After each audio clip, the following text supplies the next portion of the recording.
The 2-5 Jets at the 4-3 Bills. It begins week 9 of the all-time rosters franchise, the greatest players in NFL history. This was a big one for the all-time Bills, who come in a game back of Miami for the division lead out of the AFC East. Early touchdown first of the season from Stephon Diggs, but a breakout day out of third-string receiver Al Toon sets up a Jets touchdown here from Joe Namath, his first on the ground this season, and New York hangs in on the road, 10-7 late in the half. Kelly going deep again, and a miracle pass is caught off of the deflection from Dawson Knox, and O.J. Simpson, who went 18 for a $119 and a touchdown, is in the end zone. Toon went for 149 himself, setting up the touchdown to, you guessed it, the former first-round pick in 1985, Al Toon. 17-14, long drive, and the Bills cap it off with Dawson Knox. Still a touchdown game. Namath driving for New York late in the fourth quarter. A sack here from Bruce Smith, his fourth of the year.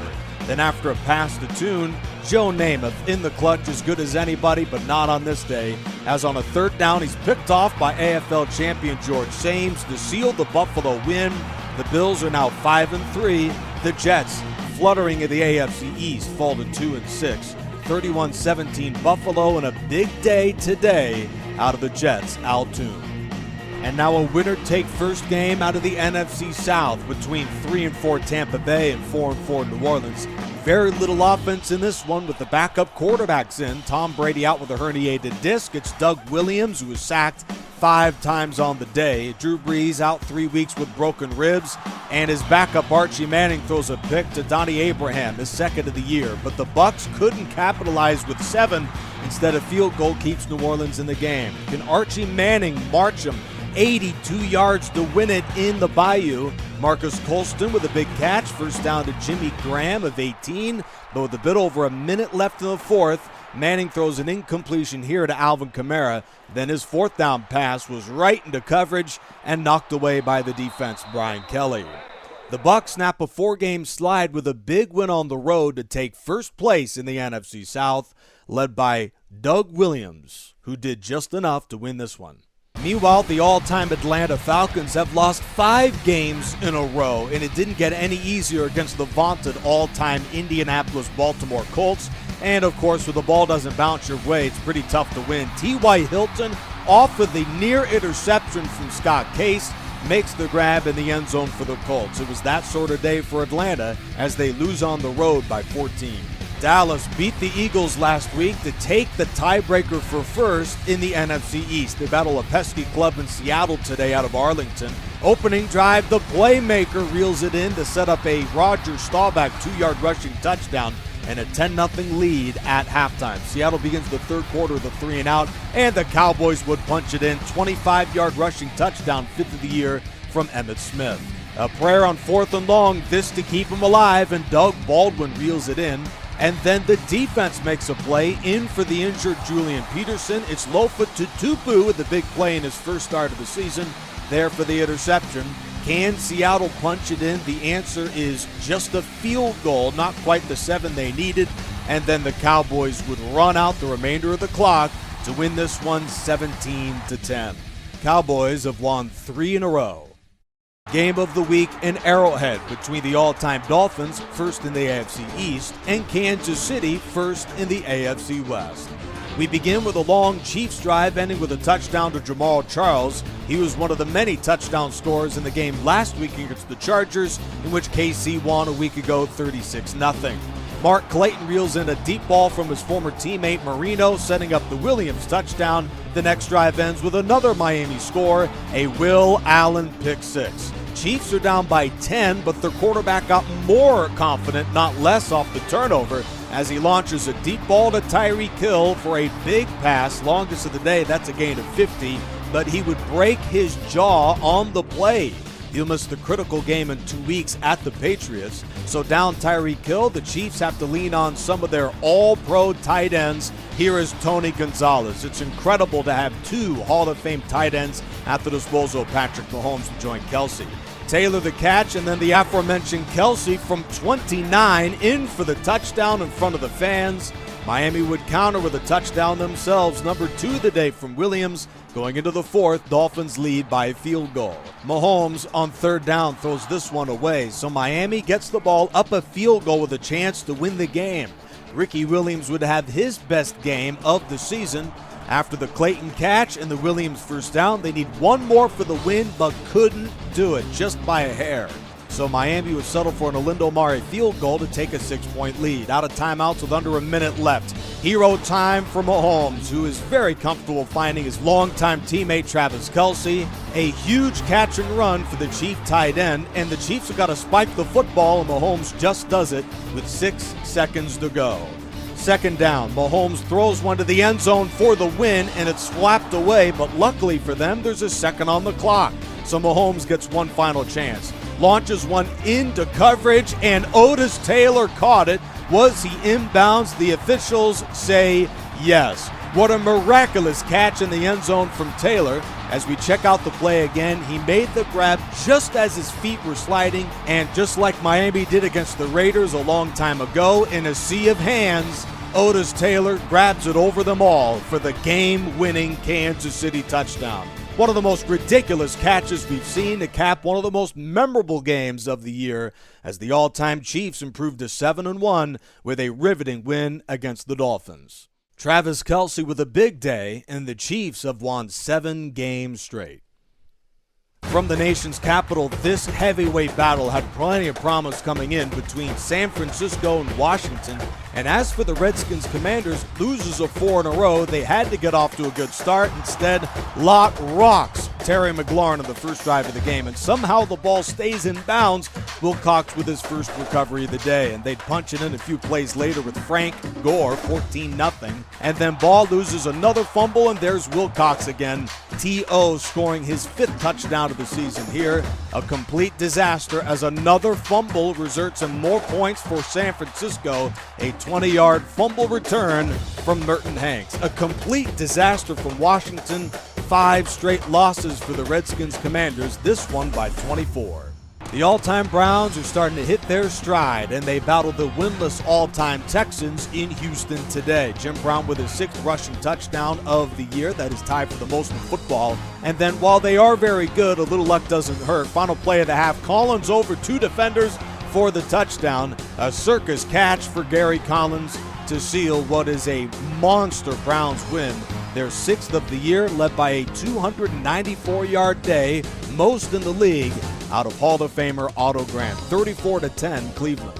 Exciting game out of the AFC West. Loser falls the last in the division. 3-4 Denver, 3-4 Oakland, Las Vegas. Bolitnikoff the touchdown, but then Davis, who went for 106 on the day, scores on a 58-yarder here to tie the ball game. And then a breakout day from Riley Odoms helps give Denver the lead. A big catch and run here from the Bronco tight end. Then 2 plays later, off the deflection, he scores his first touchdown of the season over Ted Hendricks. Denver in front, on the road by a point late in the game, but the offense was completely stagnant in the second half, opening the door for Kenny the Snake Stabler. The chance to win, he has failed in back-to-back weeks to orchestrate touchdowns, but not on this day. Dave Casper is in for 6, and the Raiders take a 7-point lead late. And I don't know what Elway was thinking on that play, short of the first down to Sanders. The Raiders win this one 24-17. The all-time Tennessee Titans Houston Oilers mix of teams wrapped up their 3-game homestand today against the Cincinnati Bengals. A complete disaster for the road team today. One of the most exciting receivers in the league this year, Derek Mason, gone from 66 just a minute into the game. Anderson, one of his 4 picks of the day. This to Defensive Player of the Week, Blaine Bishop, for the long touchdown return. And then Hall of Famer Ken Houston picks off another couple passes from Anderson. I mean, this is just embarrassing for the Bengals. They have now lost 6 games early this year. Meanwhile, Warren Moon has yet to throw an interception. 12 touchdown passes for him this season in a blowout in Nashville. They have a half-game lead still in the division and visit Carolina next week. The Colts will take on the Jaguars. NFC West brawl from Glendale between the Rams and the Cardinals. St. Louis, LA maintains a one-game distance on San Francisco in the division with the win today, but a tough start as Patrick Peterson has his first pick six of the season. We're tied at 7, but Torrey Holt bounces back with a spectacular day in the desert. 88-yard touchdown, his longest of the season, and then he reels in another big one from Kurt Warner. 4 catches for 163 yards and a touchdown for Torrey Holt, and then Dickerson is in again. The Rams crushed their division rivals 27-14. A masterclass performance today from the Rams' Torrey Holt. From one big receiving day to another, it bringing to rainy Foxborough between the all-time G-Men and the all-time Patriots. One of his 10 receptions on the day. This one a house call from 64 for Wes Welker. Odell Beckham makes it a game late with an 84-yard touchdown reception, but they would need an onside kick. And this one rolls right into the hands of a Giant short of the line to gain. And that would seal the win for the all-time Patriots. 10 for 131 and a touchdown from Wes Welker, the league leader in receptions with 46 this season. The all-time Packers, still first in the division, are making serve without Aaron Rodgers for the season with a torn pectoral muscle. With 253 yards and a touchdown, Brett Favre held his own in his first start last week, an overtime win against Minnesota. He'd throw another pair of touchdowns in this one, first to Greg Jennings, and then Dan Fouts would give them a break with an interception in his own end to Dave Robinson. They cap it off with Clark Hinkle for the lead. Brett Favre, aforementioned, another touchdown, this one from 34 to Don Hudson, who had 100 yards on the day, and that score, his 6th of the season. Brett Favre in the third didn't get any help from Sterling Sharp as Rodney Harrison rocks the receiver. Then 3 plays later, Keenan Allen gets by everybody. What are they doing defensively? A touchdown for San Diego, LA. Then a long Charger drive is capped by this 9-yarder to Paul Lowe, the backup runner. And we're tied at 21. The Chargers, underdogs in this one, are making it a game. Brett Favre, known for his heroics, he's going to need a methodical drive, a couple first down passes. MVP of the 1962 season, Jim Taylor, runs them into position, but Amon Green is stopped. They'd have to settle for a field goal. The Chargers have very little time left out of timeouts. They need to play out of bounds, and they have a field goal kicker to cap it off with points. Gates at the sideline, and they say he didn't get there on a pickup of 22, and the Chargers run out of time. Was he out of bounds? Here is the hit, and Gates, by inches, was inbounds. Tough break for the Chargers. Packers improved to 7-1. Green Bay has the best record of the NFC. Meanwhile, Pittsburgh is number 1 in the AFC. Now, the all-time Ravens, 3-4 this season, gave the Steelers way more than they bargained for on Sunday night, 6-3 going into the fourth quarter. Third down, Roethlisberger needing a play, finds John Stallworth for 24. Then 2 plays later, Franco is in for his 3rd touchdown of the season. 2-time NFL MVP Lamar Jackson needing a big play late. He got it on 4th and 9. But on 3rd down, Minkah Fitzpatrick seals the Steeler win. Pittsburgh is the number 1 defense in the league. T.J. Watt, one of the many Hall of Famers on that side of the football. And the Steelers are now 9-0. The Chiefs are the only team even close to them in the AFC. Here's a look at the conference's leaders going into Week 10 of the season.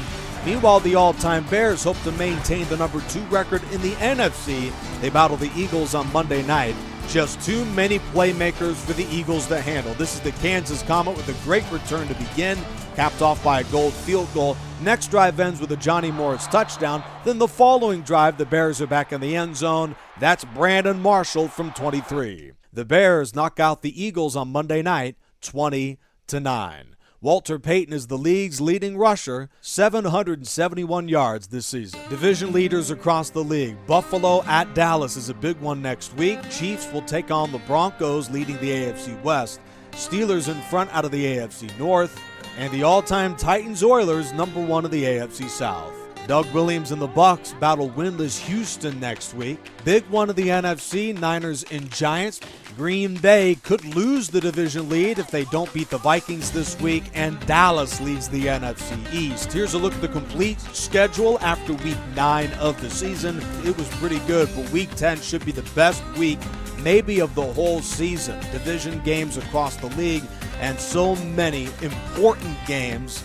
And one of the biggest of them all is to wrap up Week 10 of the season, Green Bay and Minnesota. The Vikings season is in peril.